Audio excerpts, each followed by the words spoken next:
A história do Banco Nacional começa em meio a um dos períodos políticos mais conturbados do Brasil.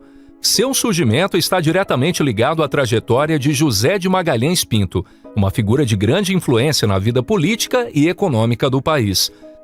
José de Magalhães já era amplamente conhecido no cenário nacional. Foi governador de Minas Gerais, ministro das Relações Exteriores, eleito 2 vezes deputado federal e posteriormente senador. Essa trajetória política lhe garantiu prestígio, influência e uma ampla rede de contatos, elementos que seriam decisivos para o sucesso do Banco Nacional. Antes de fundar o próprio banco, José de Magalhães atuava no Banco da Lavoura de Minas Gerais. No entanto, sua passagem pela instituição chegou ao fim após ele declarar apoio a um documento contrário ao governo da época, o que levou ao seu desligamento. Longe de representar um fracasso, esse episódio se tornaria o ponto de partida para a criação de um dos maiores bancos da história brasileira. Durante sua experiência no Banco da Lavoura, José aprendeu profundamente como funcionava o sistema bancário no Brasil. Após sua demissão, decidiu colocar esse conhecimento em prática, fundando seu próprio banco com o apoio do irmão, Valdomiro de Magalhães, e com investimentos de alguns dos maiores e mais influentes nomes da sociedade mineira. Assim, em 1943, na cidade de Belo Horizonte, nasceu o Banco Nacional de Minas Gerais, fundado pelos irmãos José e Valdomiro de Magalhães Pinto. Juntos, eles conseguiram reunir um capital inicial de 5 milhões de cruzeiros, um valor bem expressivo para a época. Sob essa liderança, o Banco Nacional prosperou rapidamente e começou a ganhar relevância no cenário financeiro brasileiro.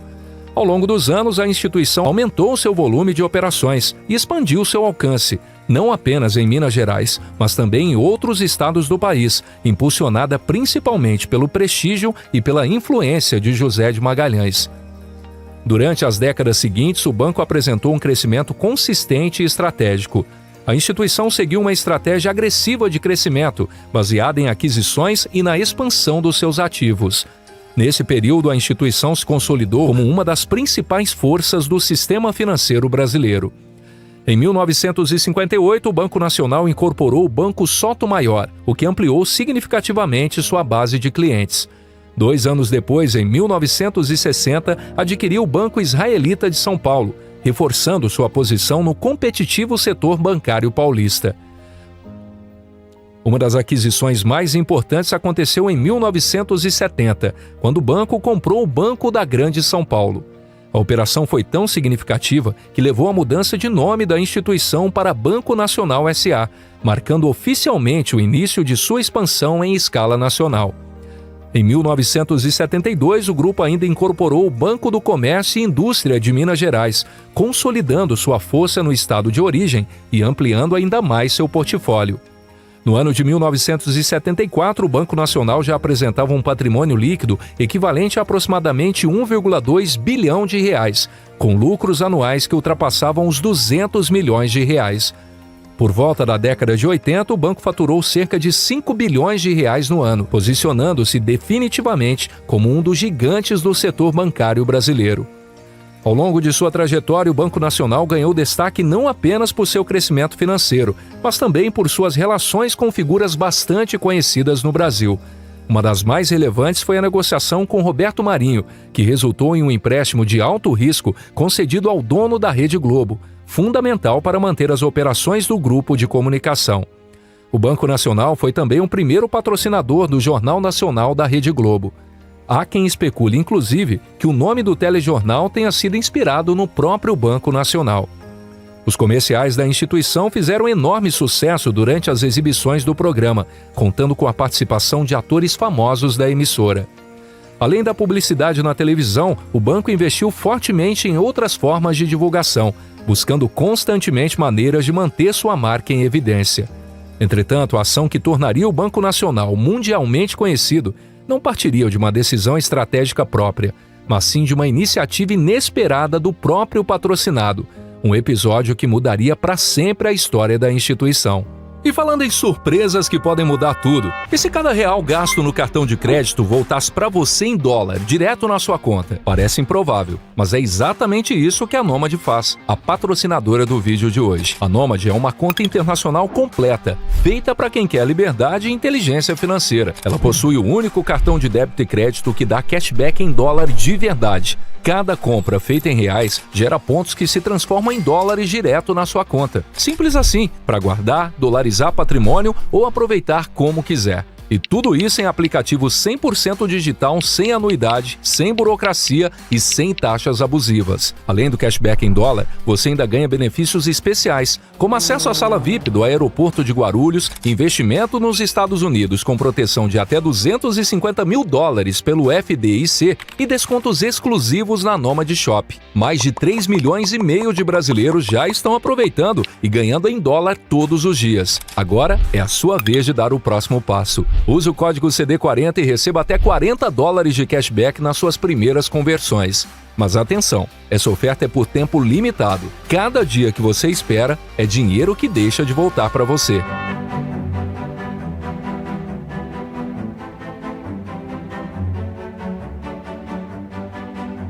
Essa virada mundial na imagem do Banco Nacional começou em 1984, quando teve início a relação com um jovem piloto brasileiro que acabava de chegar à Fórmula 1, Ayrton Senna. Naquele momento, o banco foi procurado por um intermediário do piloto, que apresentou uma proposta de patrocínio. A ideia inicial era simples: vender um dos espaços publicitários disponíveis no macacão de Senna.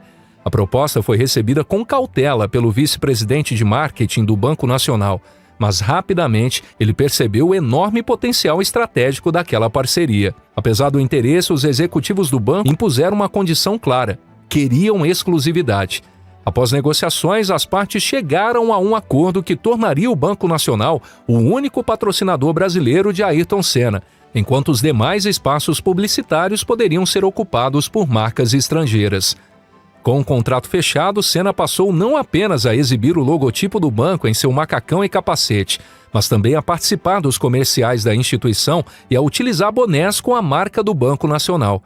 No ano de 1984, o Banco Nacional iniciava oficialmente o patrocínio ao jovem piloto que começava a despontar na Fórmula 1. O contrato foi firmado por cerca de $1 milhão por ano, um valor extremamente significativo para a época. A decisão se mostrou certeira. A parceria se consolidou como uma das mais marcantes da história do esporte e da publicidade no Brasil, tornando-se inesquecível para gerações de brasileiros que cresceram assistindo às corridas de Ayrton Senna na televisão. Ao longo dos anos, Senna manteve-se fiel ao acordo. Mesmo recebendo propostas financeiramente superiores de outros patrocinadores, ele as recusava, sempre destacando a importância do apoio do Banco Nacional em sua trajetória. O piloto acreditava que sem esse suporte inicial, dificilmente teria alcançado os níveis mais altos do automobilismo mundial. A parceria, que inicialmente previa apenas 2 anos de patrocínio, acabou se estendendo por uma década inteira. Até 1994, pouco antes do trágico acidente que tirou a vida de Ayrton Senna, o piloto permaneceu ligado ao Banco Nacional. Do ponto de vista do banco, o impacto foi gigantesco. O sucesso estrondoso de Senna, tanto no Brasil quanto no exterior, proporcionou uma visibilidade sem precedentes. O logotipo do Banco Nacional estampado no capacete e no macacão do piloto não apenas modernizou a imagem da instituição, como também a associou diretamente a um dos maiores ícones da história do automobilismo mundial. Os resultados foram imediatos. O banco relatou um aumento expressivo no número de contas abertas por jovens, além de um retorno publicitário estimado em dezenas de milhões de dólares. No entanto, com a morte de Senna, começaram a emergir problemas que até então permaneciam ocultos. Enquanto o público ainda associava o Banco Nacional ao sucesso, à velocidade e à vitória, a realidade interna da instituição era bem diferente. Em silêncio, longe dos holofotes e das campanhas publicitárias, as finanças do Banco Nacional começaram a afundar. Embora o banco tivesse crescido rapidamente, impulsionado por estratégias de marketing brilhantes, como o patrocínio a Ayrton Senna, a situação interna revelava um cenário muito mais sombrio, um contraste que em breve viria à tona e mudaria definitivamente o destino da instituição.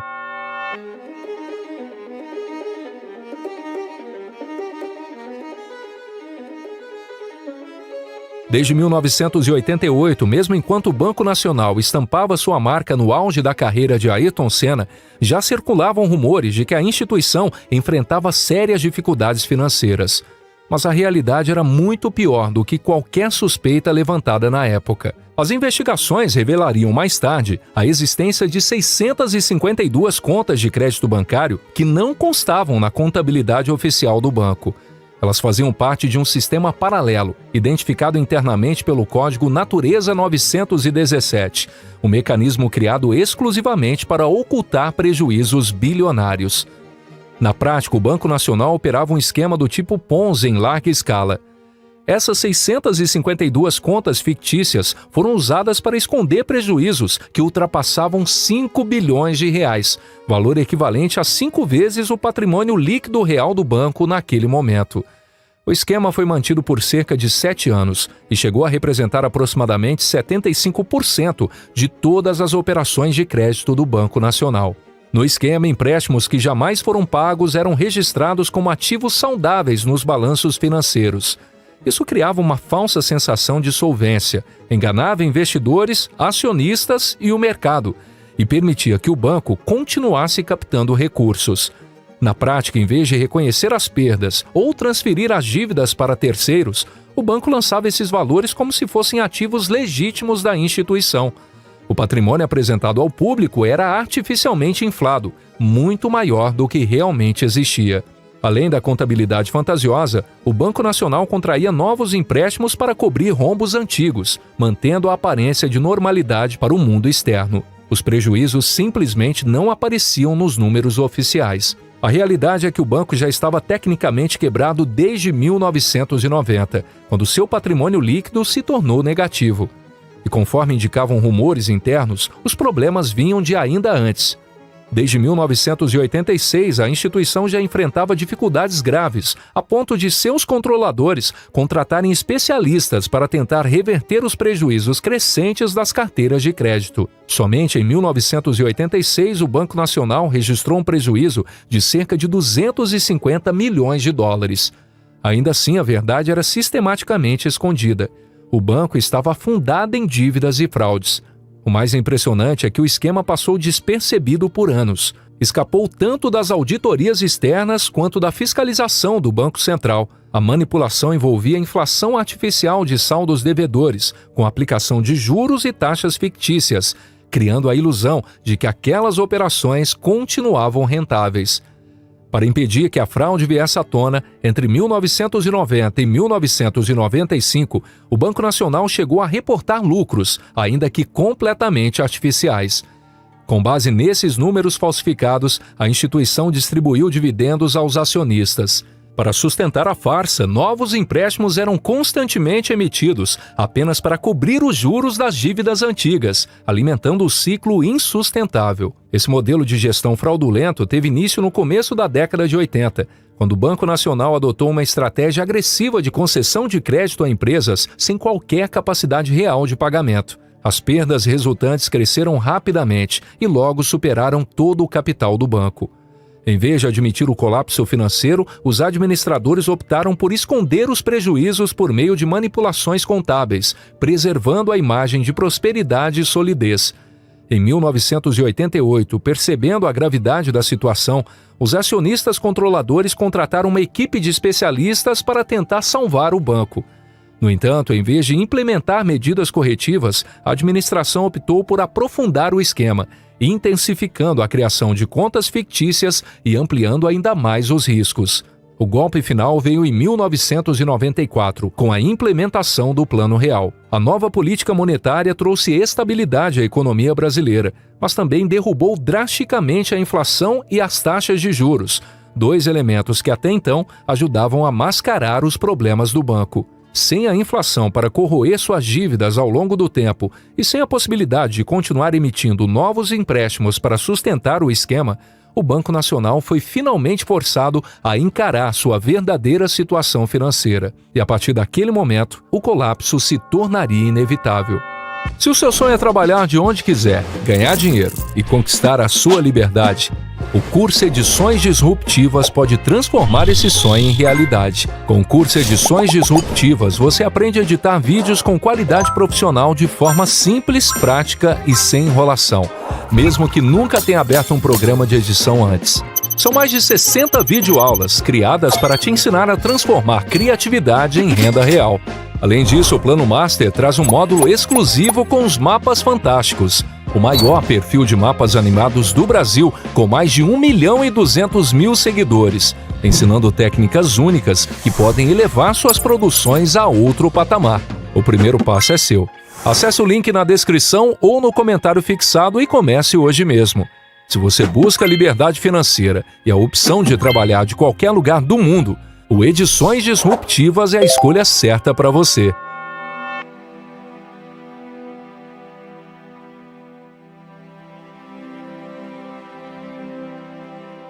Somente em 1995 a real situação do Banco Nacional veio definitivamente à tona. Naquele momento foi oficialmente reconhecida a quebra da instituição, um choque para o mercado, especialmente porque o banco ainda ocupava a posição de sétimo maior do país. Inicialmente, o próprio Banco Nacional comunicou que precisaria do apoio do governo federal por meio do Programa de Estímulo à Reestruturação e ao Fortalecimento do Sistema Financeiro Nacional, o PROER. Na época, a instituição possuía uma extensa rede de 335 agências, sendo 3 delas no exterior, o que evidenciava a dimensão do colapso que se aproximava. No dia 18 de novembro de 1995, o Banco Nacional foi submetido ao regime de Administração Especial Temporária, RAET, pelo Banco Central do Brasil, como parte das medidas previstas no PROER. Esse programa permitia ao Banco Central conceder financiamentos emergenciais para reorganizar instituições financeiras em dificuldades, utilizando recursos públicos, principalmente por meio da emissão de títulos da dívida pública. Por meio desse mecanismo, o Banco Central injetou mais de 5 bilhões de reais no Banco Nacional na forma de empréstimos. Com a adoção do RAET, o Banco Central passou a ter poderes amplos sobre a instituição. A diretoria foi afastada e substituída por um conselho diretor nomeado pela autoridade monetária, com a missão de tentar salvar o banco sem interromper suas operações e evitar um colapso sistêmico. No entanto, em pouco tempo ficou evidente que o rombo era grande demais.